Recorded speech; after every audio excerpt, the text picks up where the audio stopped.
지금 영국 전역이 발칵 뒤집혔습니다. 한국 취재차 서울에 와 있던 한 영국인 유튜버. 그녀가 호텔에서 갑작스레 주저앉아 오열한 이유는 영국에 계신 아버지가 당뇨 합병증으로 괴사가 시작되며 48시간 안에 수술하지 않으면 사망할 수 있다는 절박한 진단을 받았기 때문이었는데요. 하지만 의료진 파업과 병원 폐쇄로 영국에서는 수술 대기만 무려 3주. 기다릴 수도 살릴 방법도 없는 절망의 순간. 그때 들려온 단 한마디. 한국이라면 지금 바로 응급수술이 가능합니다. 그 말을 듣자 그녀는 단숨에 이송을 결심합니다. 그리고 서울 응급실에 도착하는 순간 한국 의료진은 환자의 신분도 모른 채 지금 바로 수술해야 삽니다. 라며 곧장 수술대에 올립니다. 그리고 9시간 후 영국인 환자는 딸과 함께 오열하는데요. 뉴스에도 외신에도 실리지 않은 감동 실화. 지금 그 숨겨진 이야기를 시작합니다. 그 전에 구독과 좋아요를 눌러주시면 우리 훌륭한 의료기술이 전 세계로 전파됩니다. 그리고 우리 의료진을 응원하신다면 한국 최고라고 댓글로 남겨주세요. 또 어디서 듣고 계신지도 댓글로 알려주세요. 우리 대한민국 국민은 하나로 연결될 것입니다. 그럼 사연 바로 시작합니다. 저는 에바 슈미트, 32살의 다큐멘터리 유튜버입니다. 유럽 여러 나라를 돌며 문화와 사람을 담아내는 게 제 일이죠. 그런데 지난 석 달간 저는 제가 하는 일의 의미를 완전히 잃어버렸습니다. 중국 관광청과 계약을 맺었을 때만 해도 기대가 컸어요. 넓은 땅, 긴 역사, 다채로운 이야기들. 그런데 촬영을 시작한 첫날부터 뭔가 이상했습니다. 제 옆엔 항상 관리자 2명이 붙어 다녔고 제가 카메라를 들 때마다 그들은 제 어깨 너머로 화면을 확인했어요. 처음엔 그냥 안내인 정도로 생각했습니다. 하지만 시간이 지나면서 그게 아니란 걸 알았죠. 이 장면은 빼주세요. 저기 찍지 마세요. 이 부분은 이렇게 편집해 주셔야 합니다. 매일 아침 호텔 방문을 두드리는 소리, 촬영 일정표를 들고 온 그들의 얼굴, 제 손에서 카메라 각도를 바꾸려는 손길. 저는 점점 숨이 막혔습니다. 제가 담고 싶은 건 사람들의 진짜 표정이었는데 그들이 원하는 건 완벽하게 통제된 이미지뿐이었어요. 밤마다 편집실에 앉아 있으면 화면 속 제 얼굴조차 낯설었습니다. 제가 뭘 하고 있는 건지 모르겠더라고요. 결국 석 달째 되던 날, 저는 계약서를 찢었습니다. 정확히는 이메일로 계약 해지를 통보했죠. 손이 떨렸어요. 위약금 얘기도 나올 거고 법적 문제도 생길 수 있다는 걸 알았으니까요. 그래도 더는 못 견디겠더라고요. 다음 날 아침, 저는 짐을 싸서 공항으로 향했습니다. 다음 목적지는 한국이었어요. 사실 한국은 원래 계획에 없었습니다. 그냥 중국에서 가장 가까운 곳. 그리고 제가 예전에 다큐 자료 조사하면서 관심을 가졌던 나라였죠. 인천공항에 내렸을 때 느낌이 확 달랐어요. 공기부터 달랐습니다. 석 달 만에 처음으로 어깨에 힘이 풀렸죠. 호텔에 짐을 풀고 샤워를 하는데 핸드폰이 울렸습니다. 고모였어요. 시차 때문에 고국은 한밤중이었는데 고모가 전화를 했다는 건 뭔가 심상치 않다는 뜻이었죠. 에바, 내 아버지가. 고모의 목소리는 떨리고 있었습니다.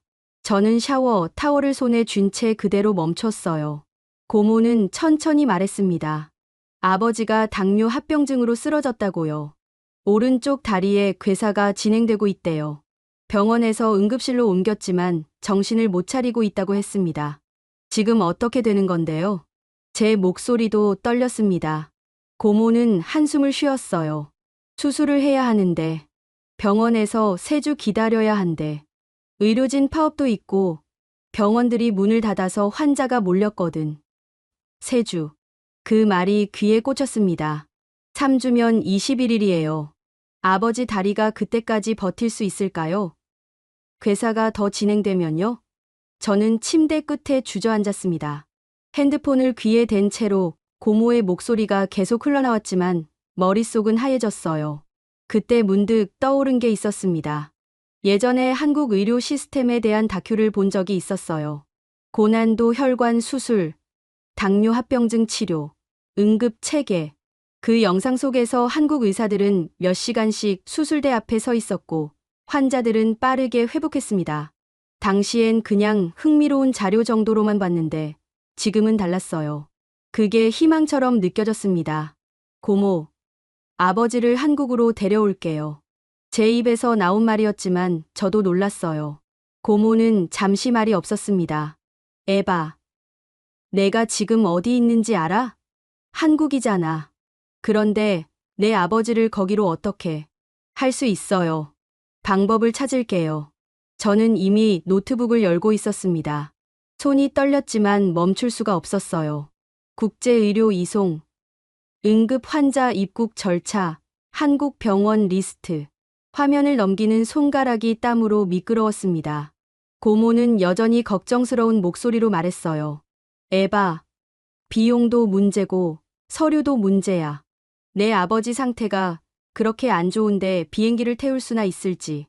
고모, 고국에서 3주 기다리는 것보다는 낫잖아요. 저 지금 한국에 있어요. 여기 의료 시스템은 빨라요. 도착하자마자 수술 들어갈 수 있을 거예요.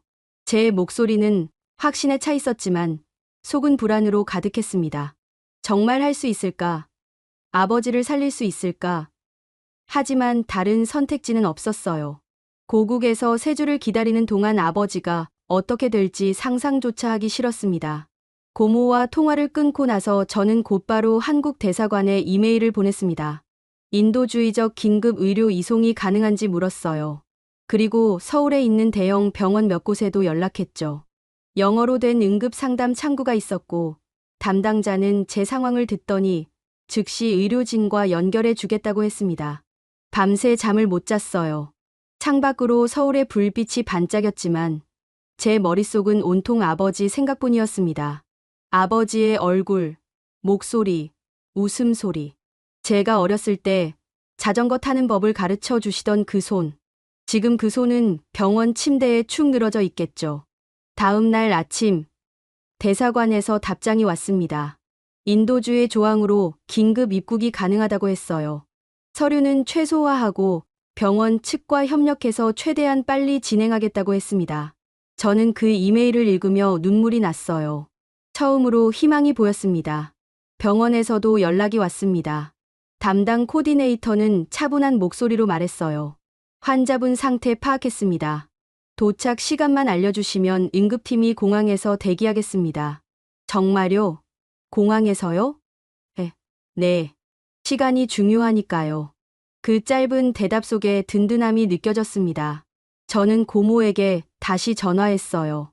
아버지를 비행기에 태울 준비를 해달라고 부탁했습니다. 고모는 여전히 걱정스러워했지만 제 목소리가 확고하자 결국 동의했죠. 에바, 내가 정말 잘하고 있는 거 맞지?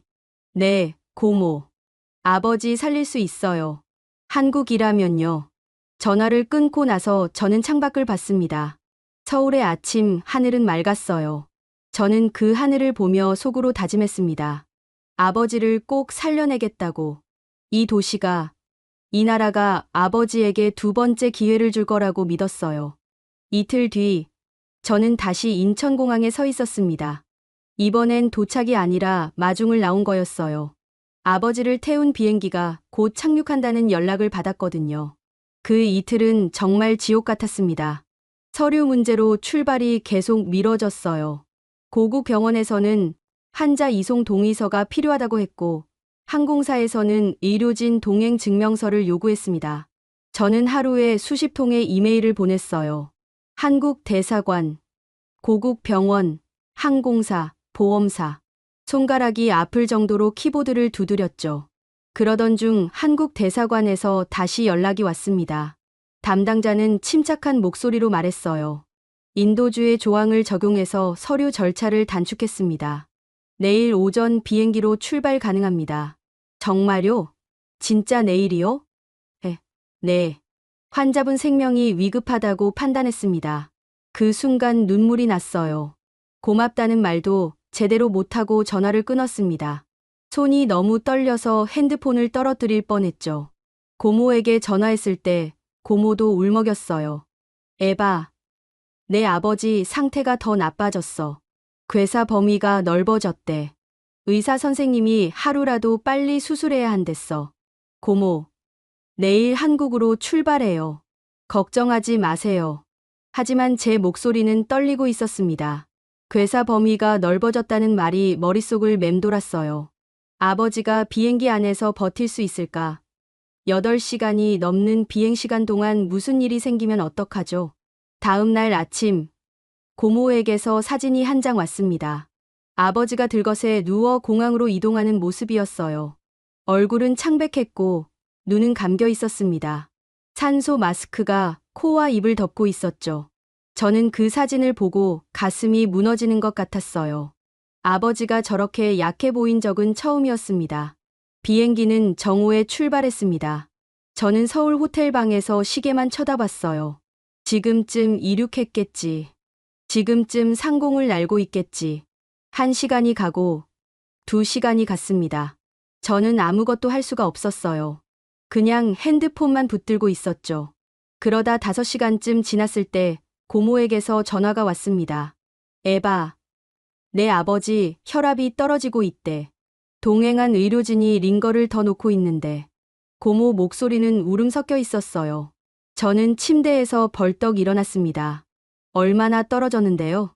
90에서 70까지 내려갔대. 의료진이 계속 모니터링하고 있다는데. 에바, 내 아버지가. 고모, 괜찮을 거예요. 한국까지만 버티면 돼요. 거기 도착하면 바로 응급실로 갈 거예요. 저는 고모를 안심시키려 했지만 제 손은 이불을 꽉 움켜쥐고 있었습니다. 혈압이 70이면 위험한 수치예요. 그걸 저도 알고 고모도 알았죠. 전화를 끊고 나서 저는 병원 코디네이터에게 메시지를 보냈습니다. 아버지 상태가 악화되고 있다고 착륙하자마자 바로 응급 처치가 필요하다고 썼어요. 답장은 금방 왔습니다. 파악했습니다. 응급팀이 공항에서 대기 중입니다. 착륙 시간 알려주시면 게이트 앞에서 바로 인계받겠습니다. 저는 그 메시지를 읽으며 조금 안심했어요. 한국 의료진이라면 할 수 있을 거라고, 아버지를 살릴 수 있을 거라고 믿었습니다. 하지만 불안은 계속됐어요. 시간이 너무 느리게 갔습니다. 6시간, 7시간. 저는 호텔 방 안을 왔다 갔다 했어요. 창밖을 봤다가, 시계를 봤다가, 핸드폰을 확인했다가, 손톱을 물어뜯었고 입술은 바짝 말랐습니다. 그러다 8시간 만에 고모에게서 또 전화가 왔어요. 에바, 괴사 범위가 더 넓어졌대. 의료진이 다리 색깔이 변하고 있다고. 저는 그 말을 듣고 숨이 막혔습니다. 다리 색깔이 변한다는 건 혈류가 완전히 끊겼다는 뜻이에요. 그럼 절단해야 할 수도 있어요. 고모, 얼마나 남았어요? 착륙까지? 1시간 반 정도 남았대. 1시간 반. 버틸 수 있을 거예요. 아버지는 강하신 분이에요. 저는 그렇게 말했지만 목소리는 떨렸습니다. 1시간 반. 90분. 그 시간이 영원처럼 느껴졌어요. 저는 공항으로 나갔습니다. 입국장 앞에서 서성이며 전광판만 쳐다봤어요. 비행기 도착 시간이 점점 가까워졌습니다. 20분 전, 10분 전, 5분 전. 제 심장은 미친 듯이 뛰었어요. 그때 입국장 문이 열렸습니다. 하지만 아버지는 보이지 않았어요. 대신 의료진 복장을 한 사람들이 들것을 밀고 나왔습니다. 저는 그쪽으로 달려갔어요. 아버지. 들것 위에 아버지가 누워 있었습니다. 얼굴은 더 창백해졌고 입술은 파랗게 질려 있었어요. 산소 마스크 안에서 가쁜 숨소리가 들렸습니다. 저는 아버지 손을 잡았어요. 차가웠습니다. 아버지, 저예요. 에바예요. 이제 괜찮아요. 한국 도착했어요. 아버지는 눈을 뜨지 못했습니다. 그냥 가만히 숨만 쉬고 있었어요. 저는 눈물이 났지만 참았습니다. 지금 울면 안 돼요. 아버지가 더 불안해할 테니까요. 한국 응급팀이 다가왔습니다. 젊은 남자 의료진이 제게 말했어요. 보호자시죠? 지금 바로 병원으로 이동하겠습니다. 저희 차 타세요. 네. 네. 저는 들것을 따라 뛰었습니다. 공항 밖에는 앰뷸런스가 대기하고 있었어요. 사이렌은 울리지 않았지만 불빛은 깜빡이고 있었죠. 아버지를 차 안으로 옮기는 동안 의료진은 계속 혈압을 체크했습니다. 혈압 65. 링거 속도 올리겠습니다. 산소 포화도 88. 산소량 증가. 그들은 빠르게 움직였어요. 손놀림 하나하나가 정확했고 목소리는 침착했습니다. 저는 차 안구석에 앉아 그 모습을 지켜봤어요. 이 사람들이라면 아버지를 살릴 수 있을 거라는 생각이 들었습니다. 앰뷸런스가 출발했어요. 저는 창밖을 봤습니다. 서울의 밤 풍경이 빠르게 지나갔어요. 불빛들이 흐릿하게 번졌습니다. 제 눈에 눈물이 고여 있었거든요. 한국에만 도착하면 살릴 수 있다. 제가 고모에게 했던 말이 머릿속을 맴돌았습니다. 이제 한국에 도착했어요. 이제 아버지를 살려야 해요. 꼭 살려야 합니다. 저는 아버지 손을 꽉 잡았어요. 여전히 차가웠지만 맥박은 느껴졌습니다. 약하지만 살아 있었어요. 저는 그 맥박을 느끼며 속으로 빌었습니다. 제발, 제발 버텨달라고. 조금만 더 버텨달라고요. 병원까지는 30분도 걸리지 않았습니다. 앰뷸런스가 응급실 입구에 멈추자마자 문이 활짝 열렸어요. 그리고 6명의 의료진이 일제히 달려 나왔습니다. 환자 인계합니다. 67세 남성, 당뇨 합병증으로 인한 하지 괴사, 혈압 65, 산소 포화도 88. 공항에서 함께 온 의료진이 빠르게 상황을 전달했어요. 병원 의료진은 고개를 끄덕이며 들것을 받아들였습니다. 그들의 움직임은 정확했어요. 마치 수백 번도 더 해본 것처럼 자연스러웠죠. 보호자분은 저 따라오세요. 간호사 한 명이 제 팔을 살짝 잡았습니다. 저는 아버지를 따라 응급실 안으로 뛰어들어갔어요. 복도는 밝았고 사람들은 분주하게 움직였습니다. 하지만 혼란스럽지는 않았어요. 모든 게 질서 있게 돌아가고 있었죠. 아버지는 응급실 한쪽 침대로 옮겨졌습니다. 그러자 의료진이 사방에서 모여들었어요. 한 명은 혈압을 재고 다른 한 명은 링거를 확인했습니다. 또 다른 사람은 아버지 다리를 조심스럽게 살펴봤어요. 괴사 범위 확인. 무릎 아래 15cm. 색상 변화 심각. 폐혈증 검사 바로 들어갑니다. CT 예약 지금 넣을게요. 그들은 쉬지 않고 말했습니다. 하지만 목소리는 전혀 다급하지 않았어요. 오히려 차분했습니다. 저는 침대 옆에 서서 그 모습을 멍하니 지켜봤어요. 뭘 어떻게 해야 할지 몰랐거든요. 보호자분. 한 의사가 제게 다가왔습니다. 40 즈음 돼 보이는 남자였어요. 이름표에는 혈관외과 박형수라고 적혀 있었습니다. 환자분 딸이시죠? 네. 네, 맞아요. 지금 상태 설명드릴게요. 일단 혈압이 너무 낮아서 쇼크 상태입니다. 괴사도 상당히 진행됐고요. 지금부터 검사 들어갈 건데 12분 안에 끝날 겁니다. 12분요? 저는 깜짝 놀랐어요. 고국에서는 CT 한 번 찍는 데만 몇 시간씩 기다렸거든요. 네. 응급 환자니까 바로 진행합니다. CT로 혈관 상태 확인하고 혈액 검사로 폐혈증 수치 확인하고 다리 조직 괴사 정도까지 파악할 겁니다. 보호자분은 저쪽 대기실에서 기다려주세요. 박형수 씨는 제 어깨를 가볍게 두드렸습니다. 그 손길이 따뜻했어요. 저는 고개를 끄덕이고 대기실로 향했습니다. 대기실 의자에 앉자마자 힘이 풀렸어요. 다리가 후들거렸고 손은 계속 떨렸습니다. 저는 고개를 숙이고 두 손으로 얼굴을 감쌌어요. 눈물이 주르륵 흘러내렸습니다. 참았던 게 한꺼번에 터져 나왔죠. 12분 안에 끝난다. 그 말이 계속 맴돌았어요. 고국에서는 3주를 기다려야 했는데 여기서는 12분이라고 했습니다. 이게 진짜 의료 시스템이구나. 이게 제대로 된 응급 체계구나. 그런 생각이 들었어요. 정확히 11분 후 간호사가 저를 불렀습니다. 보호자분, 들어오세요. 저는 벌떡 일어나 진료실로 들어갔어요. 박형수 씨가 컴퓨터 화면 앞에 앉아 있었습니다. 화면에는 아버지 다리 사진이 떠 있었어요.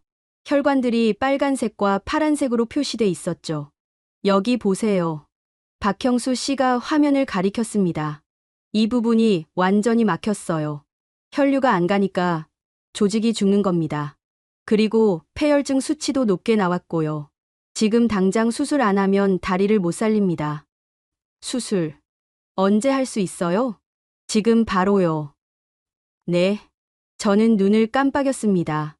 지금 바로라고요? 응급 수술입니다. 1분도 지체할 수 없어요.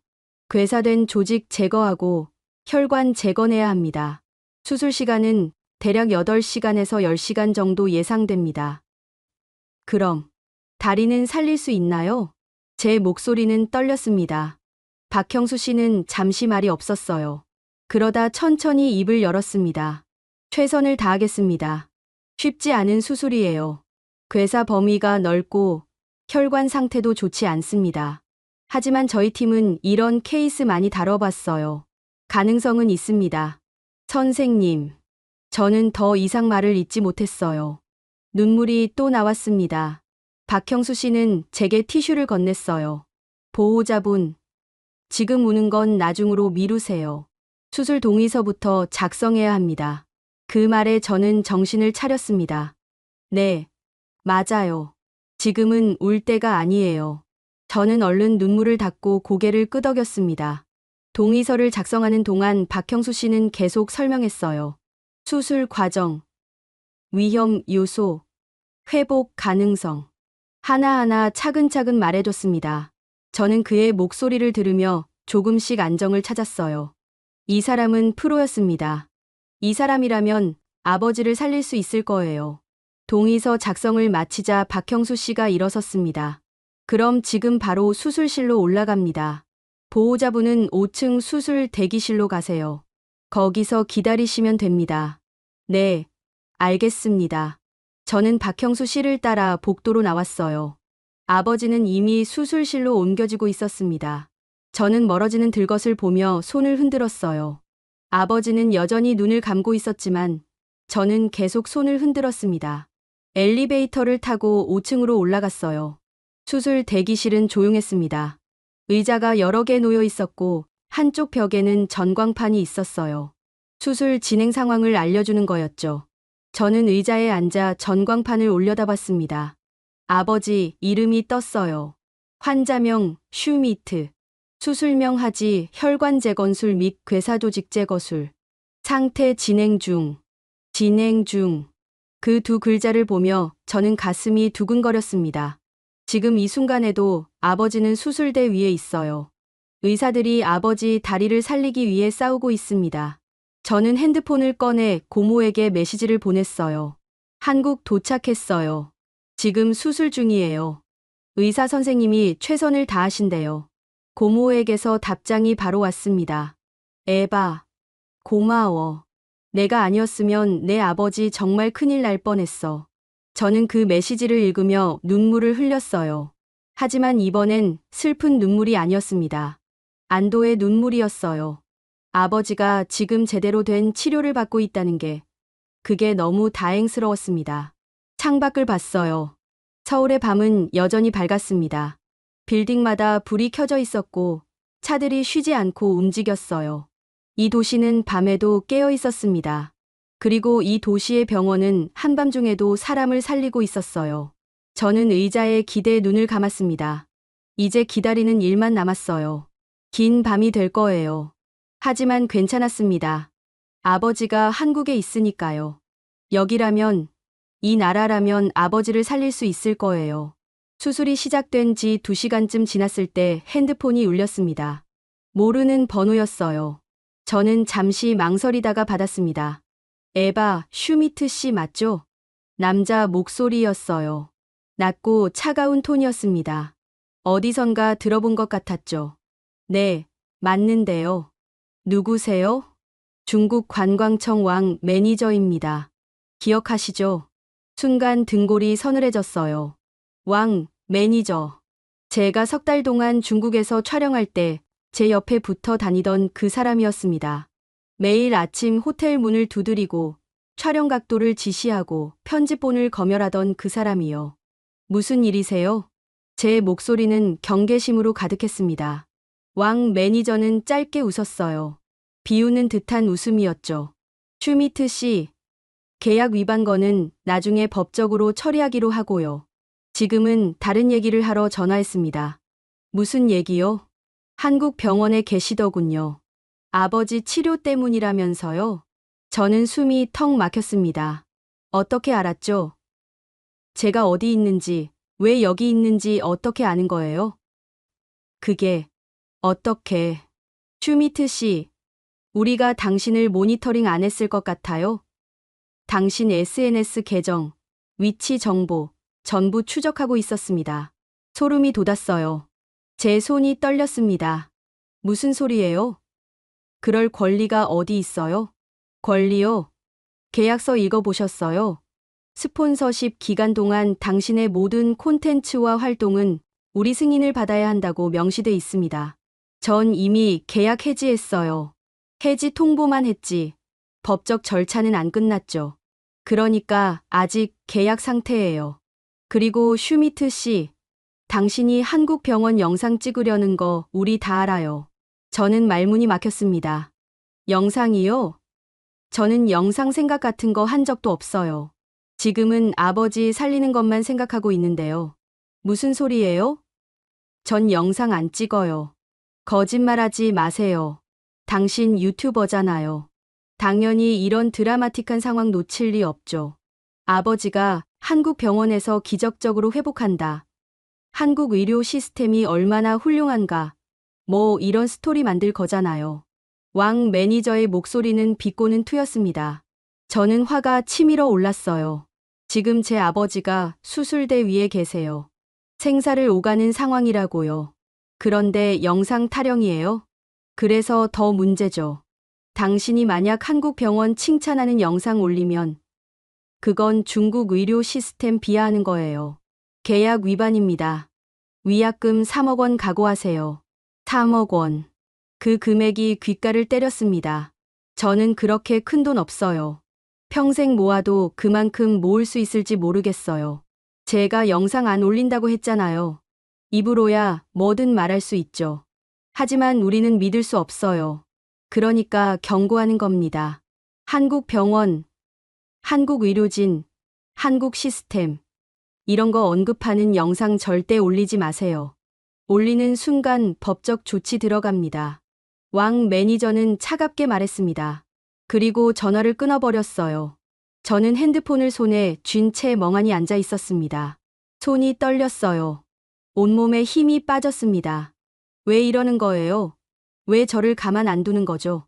눈물이 났습니다. 화가 났고, 무서웠고, 억울했어요. 저는 그냥 아버지를 살리고 싶을 뿐인데, 왜 이렇게 방해를 하는 거예요? 그때 간호사가 다가왔습니다. 보호자분, 괜찮으세요? 얼굴이 안 좋아 보이는데요. 아, 네. 괜찮아요. 저는 얼른 눈물을 닦았습니다. 간호사는 걱정스러운 표정으로 저를 봤어요. 수술은 잘 진행되고 있어요. 걱정 마세요. 감사합니다. 간호사가 가고 나서 저는 다시 의자에 앉았습니다. 전광판을 봤어요. 여전히 진행 중이라고 떠 있었습니다. 아버지. 지금 아버지는 수술대 위에 계세요. 의사들이 아버지를 살리기 위해 싸우고 있어요. 그런데 저는 여기서 협박 전화나 받고 있습니다. 저는 주먹을 꽉 쥐었어요. 아니에요. 겁먹으면 안 돼요. 왕 매니저가 뭐라고 하든 저는 아버지를 살리는 게 먼저예요. 영상은 나중 문제예요. 지금은 아버지 생명이 우선입니다. 하지만 불안은 계속됐어요. 3억 원이라는 금액이 머릿속을 맴돌았습니다. 만약 정말 소송을 걸면 어떡하죠? 저는 그 돈 낼 수 없어요. 집도 팔아야 할지 몰라요. 그런 생각을 하고 있는데 또 핸드폰이 울렸습니다. 이번엔 고모였어요. 에바, 보험사에서 연락 왔어. 내 아버지 치료비 지급 거부한대. 뭐라고요? 해외 병원 치료는 보험 적용 안 된대. 특히 긴급 이송은 사전 승인 없이 했다고. 그게 무슨 소리예요? 아버지 생명이 위급해서 온 건데요. 나도 그렇게 말했어. 근데 보험사에서는 규정상 안 된대. 변호사 통해서 이의 제기하래. 저는 머리가 지끈거렸습니다. 치료비까지요? 한국 병원비가 얼마나 나올지 몰라요. 수술만 해도 몇 천만 원은 나올 거예요. 입원비까지 하면 더 많겠죠. 고모, 어떡하죠? 일단 병원의 상황 설명해봐. 분할 납부라도 가능한지 물어보고. 네. 전화를 끊고 나서 저는 고개를 떨어뜨렸습니다. 모든 게 한꺼번에 무너지는 것 같았어요. 협박, 소송, 치료비. 이걸 어떻게 감당하죠? 그때 누군가 제 옆에 앉았습니다. 고개를 들어보니 박형수 씨였어요. 수술복을 입고 있었지만 마스크는 벗고 있었습니다. 선생님, 수술은요? 지금 혈관 재건 중이에요. 잠깐 나와서 보호자분 상황 확인하러 왔습니다. 아, 네. 박형수 씨는 제 얼굴을 들여다봤어요. 울었네요. 무슨 일 있어요? 저는 말할까 말까 망설였습니다. 하지만 박형수 씨 눈빛이 따뜻해서 그만 입을 열고 말았어요. 치료비 문제가 보험사에서 지급 거부했어요. 박형수 씨는 고개를 끄덕였습니다. 그럴 줄 알았어요. 해외 환자들 자주 그런 문제 생기거든요. 그럼 어떡하죠? 일단 치료부터 끝냅시다. 돈 문제는 나중에 해결하면 돼요. 지금은 환자분 생명이 먼저예요. 하지만 선생님, 제가 돈이 없어서. 돈 없으면 병원이 못 살린다고 생각해요? 박형수 씨는 웃었습니다. 따뜻한 웃음이었어요. 여기는 한국입니다. 환자 생명이 우선이에요. 돈은 그 다음 문제예요. 걱정하지 말고 기다리세요. 제가 아버님 꼭 살려드릴게요. 그 말에 저는 눈물이 쏟아졌습니다. 박형수 씨는 제 어깨를 가볍게 두드렸어요. 울지 마세요. 아버님 깨어나실 때 환한 얼굴로 맞아드려야죠. 박형수 씨는 다시 수술실로 들어갔습니다. 저는 그의 뒷모습을 보며 가슴이 뜨거워졌어요. 이 사람은 진짜 의사구나. 돈보다 생명을 먼저 생각하는 진짜 의사. 저는 눈물을 닦고 전광판을 다시 봤습니다. 여전히 진행 중이었어요. 하지만 이제는 두렵지 않았습니다. 박형수 씨라면, 이 병원이라면 아버지를 살릴 수 있어요. 저는 그걸 믿었습니다. 시간은 느리게 흘렀습니다. 3시간, 4시간, 5시간. 전광판에 진행 중 글자는 계속 깜빡였어요. 저는 의자에서 일어났다 앉았다를 반복했습니다. 복도를 걸었다가 돌아오고 창밖을 보다가 다시 전광판을 확인했죠. 6시간째 되던 때였어요. 수술실 문이 열리며 간호사 한 명이 급히 나왔습니다. 얼굴에 땀이 맺혀 있었어요. 저는 벌떡 일어났습니다. 무슨 일 있어요? 간호사는 제게 대답하지 않고 복도 끝으로 뛰어갔어요. 곧 다른 의료진 2명이 카트를 밀고 나타났습니다. 카트 위에는 각종 장비들이 실려 있었죠. 그들은 수술실 안으로 사라졌습니다. 제 심장이 미친 듯이 뛰었어요. 뭔가 잘못됐어요. 분명히 문제가 생긴 거예요. 저는 수술실 문 앞으로 다가갔습니다. 문틈 사이로 희미하게 목소리가 들렸어요. 혈압 떨어지고 있습니다. 폐혈증 수치 급등했어요. 링거, 속도 최대로.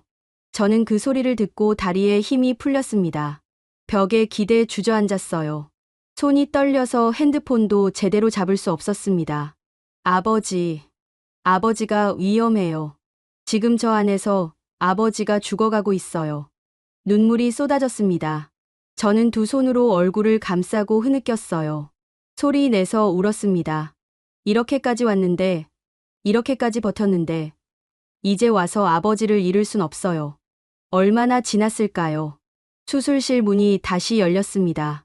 박형수 씨가 나왔어요. 마스크를 벗은 얼굴은 땀으로 젖어 있었습니다. 눈가에는 피로가 가득했죠. 선생님. 저는 간신히 일어섰습니다. 박형수 씨는 제게 다가와 한숨을 쉬었어요. 위기는 넘겼어요. 정말요? 네. 폐혈증 수치가 갑자기 올라가면서 혈압이 떨어졌어요. 괴사 조직에서 독소가 퍼진 거죠. 그래서 항생제 투여량 늘리고 수액도 더 넣었습니다. 지금은 안정됐어요. 저는 그 말을 듣고 주저앉았습니다.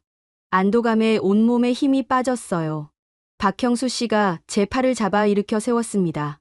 아직 수술 안 끝났어요. 이제 혈관 재건 마무리 단계예요. 조금만 더 기다려주세요. 네. 박형수 씨는 다시 수술실로 들어갔습니다. 저는 의자로 돌아와 앉았어요. 온몸이 후들거렸습니다. 방금 무슨 일이 있었던 건지 실감이 안 났어요. 아버지가 죽을 뻔했다가 살아났어요. 그것도 몇 분 사이에요. 핸드폰이 울렸습니다. 또 모르는 번호였어요. 저는 받지 않으려다가 혹시 병원에서 온 연락일까 싶어 받았습니다. 슈미트 씨, 왕 매니저예요. 또 그 사람이었어요. 저는 한숨을 쉬었습니다. 지금 통화할 상황 아니에요. 잠깐만요. 중요한 얘기예요. 무슨 얘기요? 당신 SNS 확인했어요? 누군가 당신 아버지 한국병원에서 치료받는다고 글 올렸더군요. 저는 깜짝 놀라 핸드폰을 확인했어요. 제 SNS에 누군가 댓글을 달았습니다.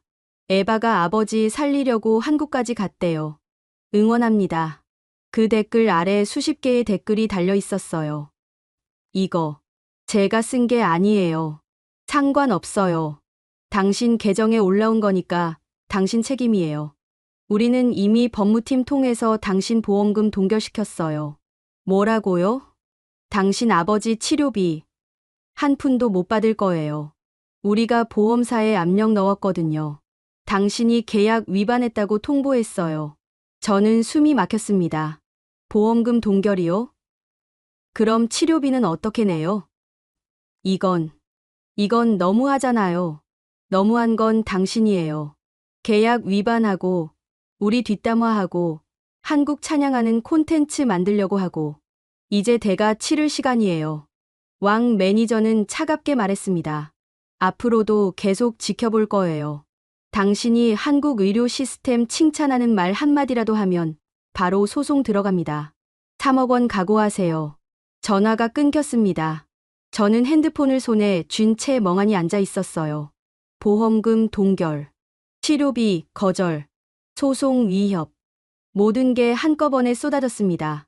어떡하죠? 치료비는 어떻게 내요? 수술비만 해도 엄청날 텐데. 입원비에 약값까지 하면 저는 감당할 수 없어요. 저는 고개를 떨어뜨렸습니다.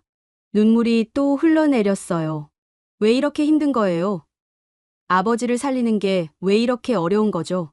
그때 누군가 제 옆에 앉았습니다. 고개를 들어보니 간호사였어요. 아까 저를 걱정해 주던 그 간호사였습니다. 보호자분, 또 우시네요. 무슨 일 있어요? 저는 말할 수 없었어요. 그냥 고개를 저었습니다. 간호사는 제 손을 잡았어요. 힘드시죠? 근데 조금만 더 힘내세요. 수술 거의 끝나간대요. 정말요? 네. 박 선생님이 지금 마무리하고 계세요. 곧 나오실 거예요. 간호사는 미소 지었습니다. 따뜻한 미소였어요. 저는 그 미소를 보며 조금 힘을 냈습니다. 감사합니다. 천만에요. 저희가 할 일 한 거예요. 간호사는 자리에서 일어나려다 말고 다시 앉았어요. 있잖아요. 보호자분. 너무 걱정하지 마세요. 치료비 같은 거. 어떻게 알았어요? 아까 박 선생님이 얘기하시는 거 들었어요. 보험 문제 있다고. 근데 걱정 마세요. 병원에서 도와줄 방법 있어요. 사회복지사님이랑 상담하면 분할 납부도 되고 긴급 지원도 받을 수 있어요. 정말요? 네. 우리 병원은 돈 없어서 치료 못 받는 일 없어요. 환자 먼저예요. 항상. 간호사는 다시 미소 지으며 일어섰습니다. 저는 그 뒷모습을 보며 가슴이 뜨거워졌어요. 이 사람들은 진짜예요. 돈보다 사람을 먼저 생각하는 진짜 의료인들이에요. 8시간째, 9시간째. 시간은 계속 흘렀습니다. 그리고 마침내 9시간 30분이 지났을 때 전광판에 글자가 바뀌었어요. 수술 완료. 저는 그 글자를 보고 벌떡 일어났습니다. 수술실 문이 열렸어요. 박형수 씨가 나왔습니다. 마스크를 벗은 얼굴은 지쳐 보였지만 눈빛은 살아 있었어요. 보호자분. 네, 선생님. 저는 달려갔습니다. 박형수 씨는 피곤한 표정으로 웃었어요. 수술 성공했어요. 다리 살렸습니다. 그 말에 저는 주저앉았습니다. 바닥에 무릎을 꿇고 울었어요. 소리 내서 울었습니다. 박형수 씨가 제 어깨를 두드렸어요. 괜찮아요. 이제 괜찮아요. 아버님 살아나실 거예요. 저는 고개를 끄덕이며 계속 울었습니다. 기쁨의 눈물이었어요. 감사의 눈물이었어요. 아버지가 살았어요. 한국이 아버지를 살렸어요. 수술이 끝나고 아버지는 중환자실로 옮겨졌습니다. 저는 유리창 너머로 아버지를 볼 수 있었어요. 침대에 누운 아버지는 여전히 눈을 감고 있었지만 가슴이 규칙적으로 오르내렸습니다. 살아 계셨어요. 박형수 씨가 제 옆에 섰습니다. 지금은 마취에서 깨어나는 중이에요. 몇 시간 후면 일식 회복할 겁니다. 선생님, 정말 감사합니다. 저는 고개를 숙였어요. 박형수 씨는 손을 저었습니다. 제 일 한 거예요. 그리고 혼자 한 게 아니에요. 팀 전체가 함께 했어요. 그래도, 보호자분, 이제 좀 쉬세요. 얼굴이 창백해요. 언제 마지막으로 밥 먹었어요? 그 말에 저는 생각해 봤어요. 언제 먹었더라? 어제, 그제, 기억이 안 났습니다. 잘 모르겠어요. 그럼 안 되죠. 1층 식당 가서 뭐라도 드세요. 아버님 깨어나시면 보호자분이 건강해야 간호할 수 있어요. 박형수 씨는 따뜻하게 말했습니다. 저는 고개를 끄덕였어요. 네, 알겠습니다. 1층 식당으로 내려갔어요. 시간은 새벽 4시였습니다. 식당은 텅 비어 있었지만 불은 환하게 켜져 있었어요. 한쪽 구석에 야간 메뉴 코너가 있었습니다. 저는 국밥 한 그릇을 주문했어요. 따뜻한 국밥이 나왔습니다. 김이 모락모락 올라왔어요. 저는 숟가락을 들었지만 떨려서 제대로 뜰 수가 없었습니다. 그냥 국물만 한 모금 마셨어요. 뜨거웠지만 따뜻했습니다. 목으로 넘어가는 그 온기가 가슴까지 전해졌어요. 첫 숟가락을 뜨고 나니 눈물이 났습니다. 왜 우는지 모르겠어요. 그냥 눈물이 계속 흘러내렸습니다. 저는 국밥을 먹으며 울었어요. 그때 누군가 제 맞은편에 앉았습니다. 고개를 들어보니 간호사였어요. 아까 저를 위로해 주던 그 간호사였습니다. 혼자 우시면 안 되죠. 제가 같이 있어 드릴게요. 간호사는 커피 한 잔을 건넸습니다. 따뜻한 커피였어요. 감사합니다. 천만에요. 수술 잘 끝나서 다행이에요. 네, 정말 다행이에요. 저는 커피를 마셨습니다. 달콤했어요. 간호사는 미소 지으며 말했어요. 보호자분, 정말 잘하셨어요. 아버님을 한국까지 데려온 거. 저도 잘한 건지 모르겠어요. 아직 치료비 문제도 있고, 그건 해결될 거예요. 걱정 마세요. 간호사는 확신에 찬 목소리로 말했습니다. 저는 그 목소리에서 힘을 얻었어요. 국밥을 다 먹고 중환자실로 돌아갔습니다.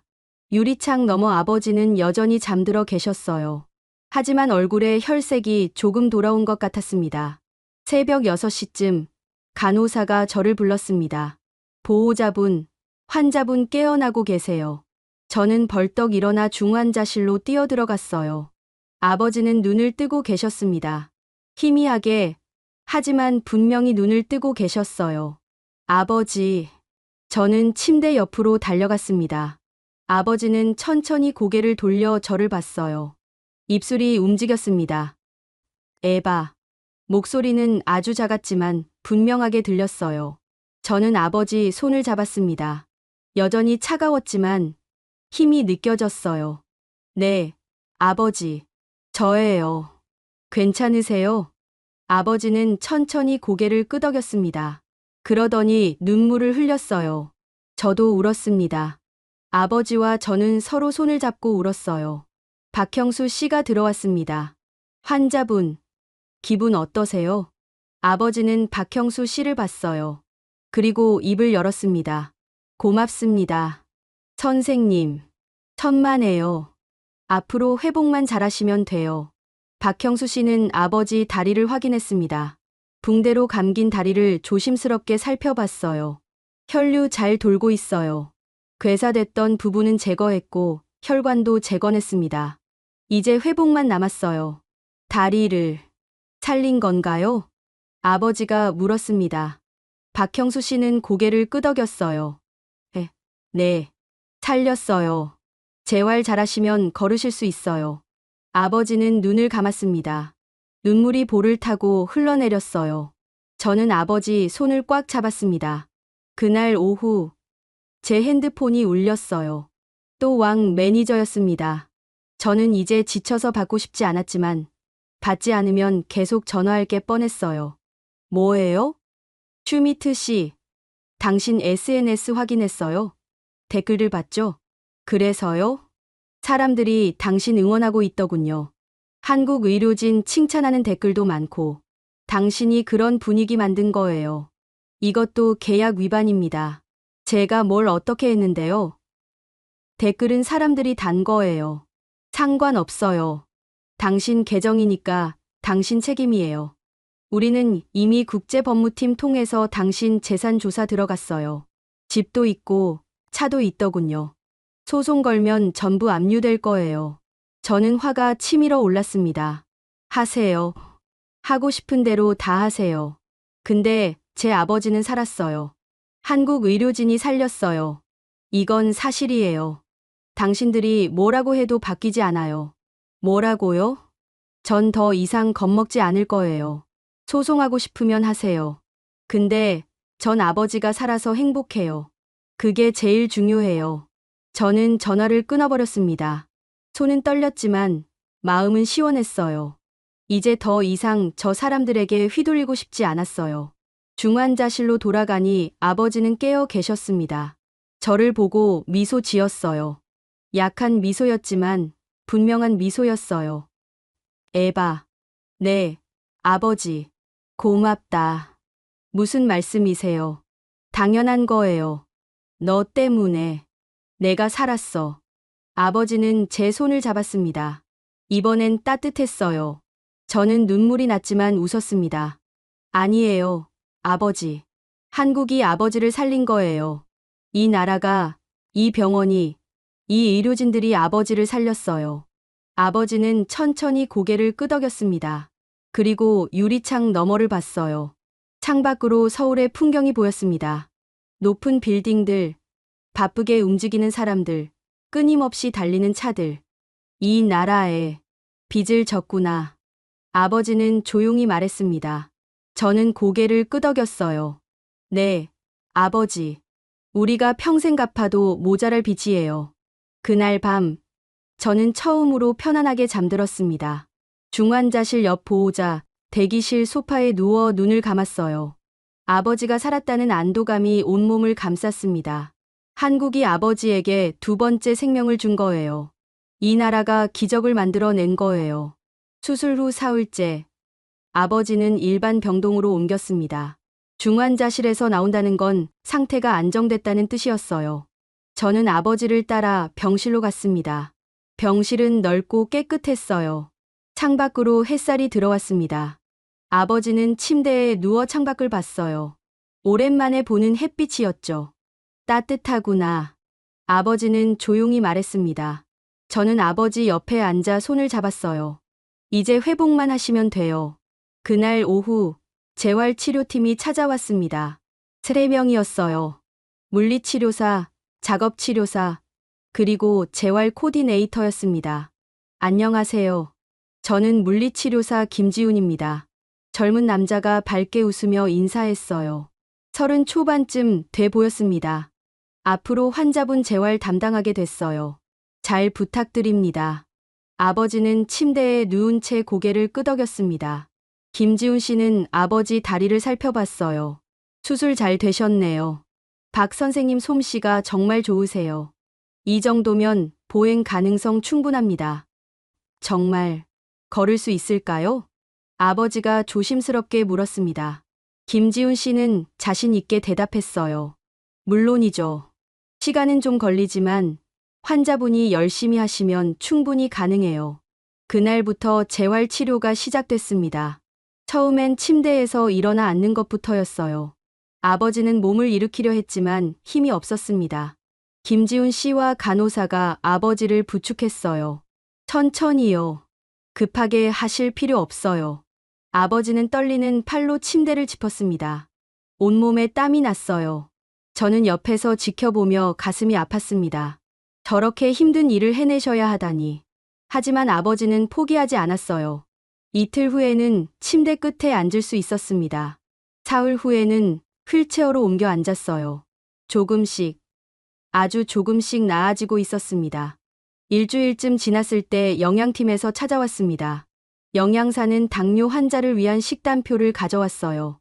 환자분은 당뇨가 있으시니까 식단 관리가 정말 중요해요. 저희가 특별히 짠 식단이에요. 식단표에는 하루 3끼가 자세히 적혀 있었습니다. 어떤 음식을 얼마나 먹어야 하는지, 어떤 걸 피해야 하는지 전부 나와 있었어요. 이렇게까지 해주시는 거예요? 저는 놀라서 물었습니다. 영양사는 웃었어요. 당연하죠. 환자분 회복이 우리 목표예요. 식단도 치료의 일부예요. 그날 저녁, 아버지 식사가 나왔습니다.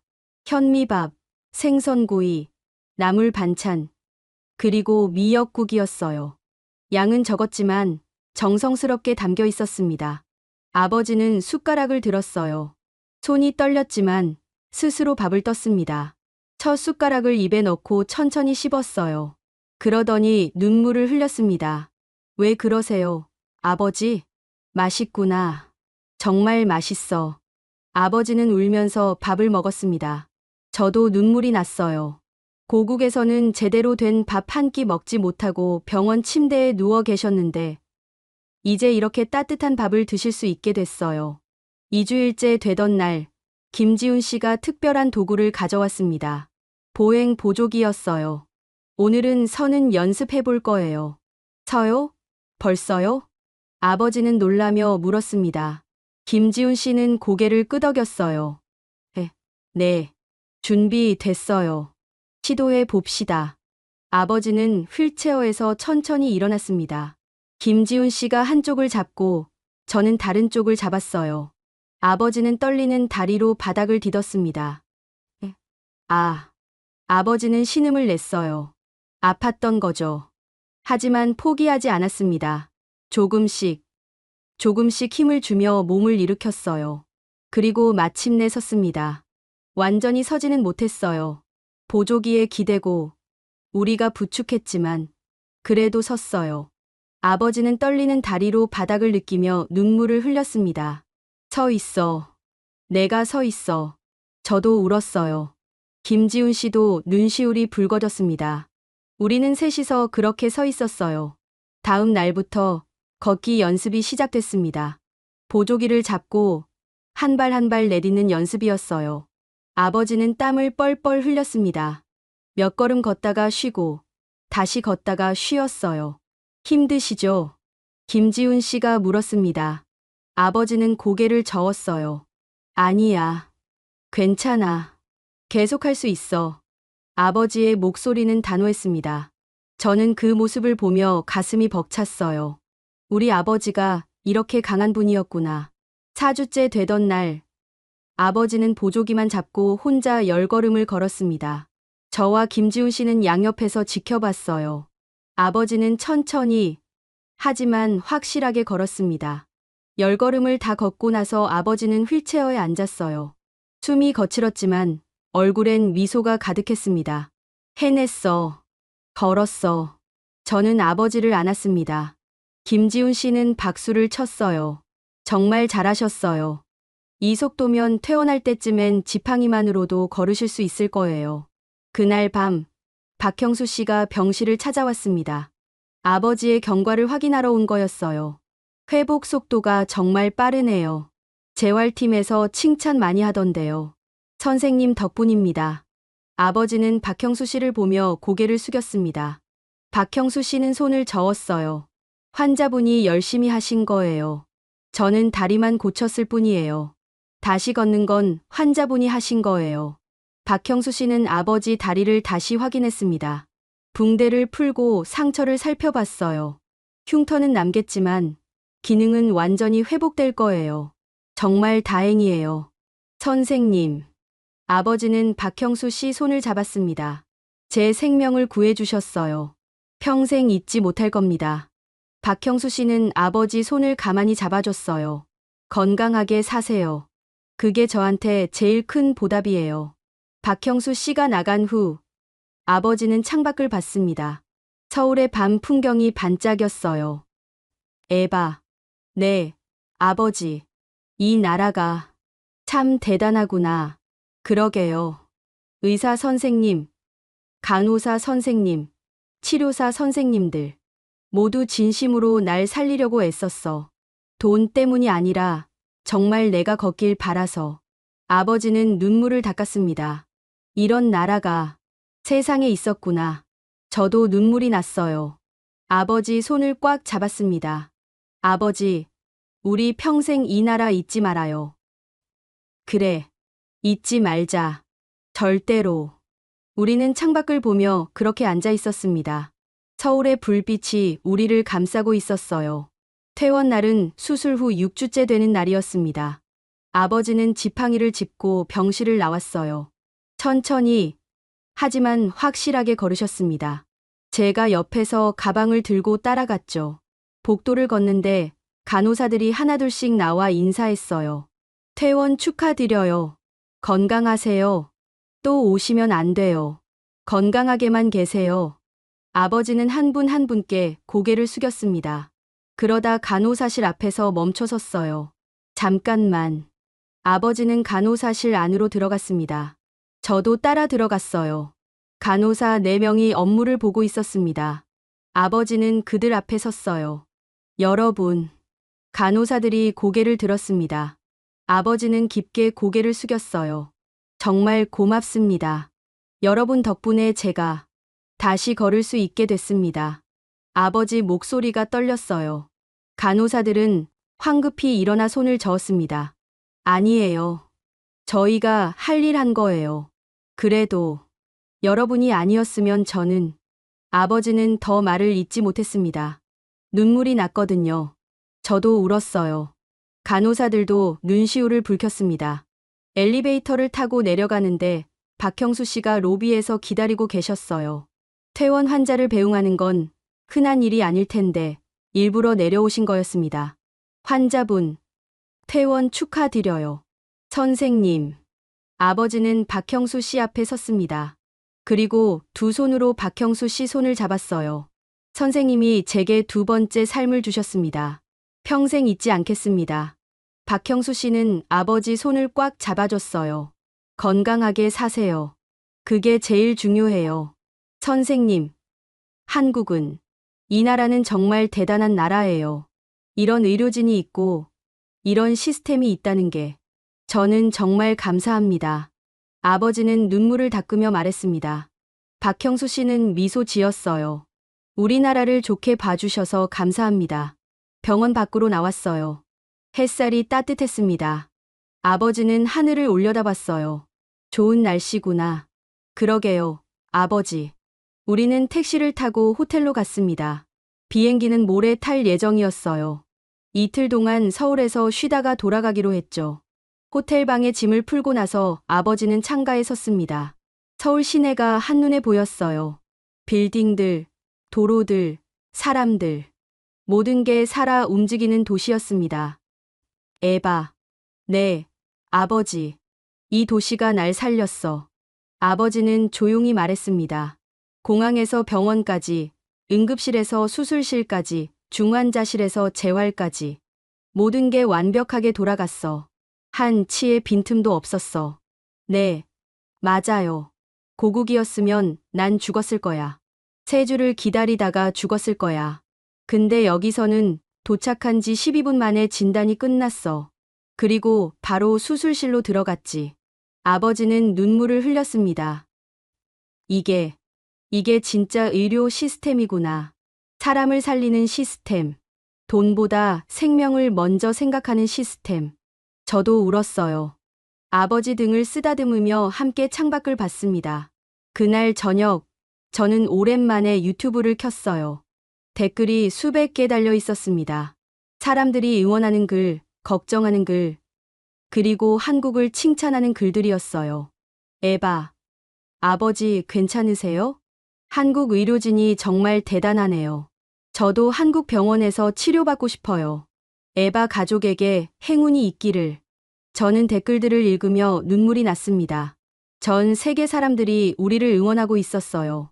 그때 핸드폰이 울렸습니다. 왕, 매니저였어요. 저는 한숨을 쉬고 받았습니다. 뭐예요? 슈미트 씨, 마지막으로 경고합니다. 한국 관련 영상 올리지 마세요. 알았어요. 안 올릴게요. 정말요? 네. 전 영상 같은 거 관심 없어요. 지금은 아버지랑 시간 보내는 게 더 중요해요. 저는 차분하게 말했습니다. 왕 매니저는 잠시 말이 없었어요. 그럼, 좋아요. 계약 위반만 안 하면 우리도 소송 안 할게요. 전화가 끊겼습니다. 저는 핸드폰을 내려놓고 아버지를 봤어요. 아버지는 침대에 누워 계셨습니다. 에바, 괜찮은 거니? 네, 아버지. 괜찮아요. 사실 괜찮지 않았어요. 영상을 올리고 싶었습니다. 한국이 어떻게 아버지를 살렸는지, 이 나라 의료진이 얼마나 대단한지 전 세계에 알리고 싶었어요. 하지만 소송이 두려웠습니다. 3억 원은 제가 감당할 수 없는 금액이었어요. 다음 날 아침, 저는 아버지와 함께 병원 근처를 산책했습니다. 아버지는 지팡이를 짚고 천천히 걸으셨어요. 가끔 쉬면서, 하지만 꾸준히 걸으셨습니다. 공원 벤치에 앉았어요. 햇살이 따뜻했고 바람이 기분 좋게 불었습니다. 에바. 네, 아버지. 고맙다. 무슨 말씀이세요? 널 낳아서 키워서. 정말 다행이야. 내가 아니었으면 난 살지 못했어. 아버지는 제 손을 잡았습니다.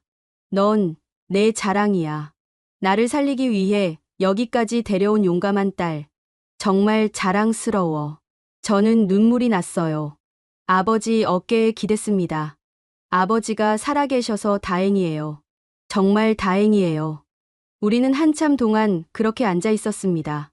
서울의 봄바람이 우리를 감싸고 있었어요. 다음 날, 공항으로 가는 날이었습니다. 짐을 챙기며 저는 호텔 방을 둘러봤어요. 이틀 동안 머물렀던 이 작은 공간이 이제 떠나야 할 곳이 됐습니다. 아버지는 창가에서 서울을 마지막으로 보고 계셨어요. 다시 올 수 있을까? 물론이죠, 아버지. 언제든 올 수 있어요. 그래, 꼭 다시 오고 싶구나. 이 나라에 제대로 감사 인사하러 공항에 도착했습니다. 체크인을 하고 보안 검색을 받고 탑승구로 향했어요. 비행기 시간까지 1시간 정도 남았습니다. 저는 벤치에 앉아 핸드폰을 꺼냈어요. 그리고 카메라를 켰습니다. 아버지를 향해 렌즈를 돌렸어요. 아버지, 한마디만 해주세요. 뭐라고? 한국에 대해서요. 진심으로. 아버지는 잠시 생각하더니 카메라를 똑바로 봤습니다. 한국은 나에게 두 번째 생명을 준 나라입니다. 아버지 목소리는 떨렸어요. 고국에서는 3주를 기다려야 했어요. 그 시간이면 나는 죽었을 겁니다. 하지만 한국에서는 도착하자마자 치료가 시작됐어요. 12분 만에 진단이 끝났고 바로 수술실로 들어갔습니다. 아버지는 눈물을 닦았습니다. 의사 선생님, 간호사 선생님, 치료사 선생님들 모두가 진심으로 저를 살리려고 애썼어요. 돈이 없어도 치료해 주셨어요. 보험이 안 돼도 포기하지 않으셨어요. 생명이 우선이라고 하셨습니다. 아버지는 카메라를 향해 미소 지었어요. 이 나라의 의료진과 시스템에 감사합니다. 그리고 이 나라의 따뜻함에 감사합니다. 저는 평생 이 은혜를 잊지 않을 겁니다. 영상을 끄고 나서 저는 아버지를 봤어요. 올릴 거니? 아버지가 물었습니다. 저는 고개를 끄덕였어요. 네. 소송 걸려도 상관없어요. 이건 진실이에요. 한국이 아버지를 살린 건 사실이에요. 이걸 숨기고 싶지 않아요. 아버지는 제 손을 잡았습니다. 그래. 올려라. 진실은 숨길 수 없는 거야. 저는 영상을 올렸습니다. 제목은 간단했어요. 한국이 제 아버지를 살렸습니다. 탑승 안내가 나왔습니다. 우리는 비행기에 올랐어요. 창가 자리에 앉아 창밖을 봤습니다. 서울이 점점 작아졌어요. 아버지는 창밖을 보며 손을 흔들었습니다. 고맙습니다. 한국. 정말 고맙습니다. 저도 손을 흔들었어요. 눈물이 났지만 행복했습니다. 비행기가 하늘로 올라갔어요. 구름 위로 올라가자 햇살이 쏟아졌습니다. 저는 아버지 손을 잡았어요. 아버지, 우리 다시 올 거예요. 꼭 다시 올 거예요. 그래, 꼭 다시 오자. 그리고 제대로 감사 인사하자. 우리는 손을 꽉 잡고 창밖을 봤습니다. 한국은 점점 멀어졌지만 마음속에는 더 가까워졌어요. 이 나라는 우리에게 기적을 선물한 나라예요. 평생 잊지 못할 나라입니다. 집에 돌아가면 저는 더 많은 이야기를 나눌 거예요. 한국이 얼마나 따뜻한 나라인지, 의료진이 얼마나 헌신적인지, 시스템이 얼마나 완벽한지, 소송이 두렵지 않아요. 진실을 말하는 게 더 중요하니까요. 여러분은 언제 한국이 따뜻하다고 느끼셨나요? 여러분도 이런 경험이 있으신가요? 댓글로 나눠주세요. 그리고 이 이야기가 마음에 닿으셨다면 구독과 좋아요 부탁드립니다. 한국의 따뜻함이 더 많은 사람에게 전해지길 바랍니다. 감사합니다.